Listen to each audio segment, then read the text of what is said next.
Hello, আসসালামু আলাইকুম। এই যে মোলা মাছ রান্না করব। দেখেন, হাতে মাখায় মোলা মাছটা রান্না করব। কাঁচা জাল দিয়ে দিছি, পেঁয়াজ দেব। পেঁয়াজটা একটু বেশি লাগে। রসুন বাটা, সরিষা বাটাও দিলাম, একটু অ্যাড করলাম। হলুদের গুঁড়ো, লবণ পরিমাণ মতো। তেল দিয়ে ভালো করে মাখাবো। এই যে ধনে পাতাটা একটু বেশি দেব। ভালো করে মাখাচ্ছি হাতে।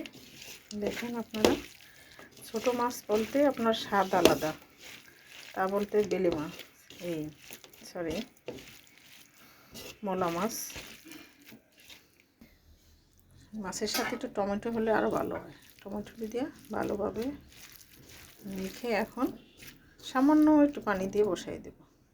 মোলা মাছের চচ্চড়ি হয়ে গেল। আশা করি বাসায় সবাই খাবে। আর আমার জন্য দোয়া করবেন, লাইক, কমেন্ট, সাবস্ক্রাইব, শেয়ার করবেন বেশি বেশি করে। আর সবাই ভালো থাকবেন। আল্লাহ হাফেজ।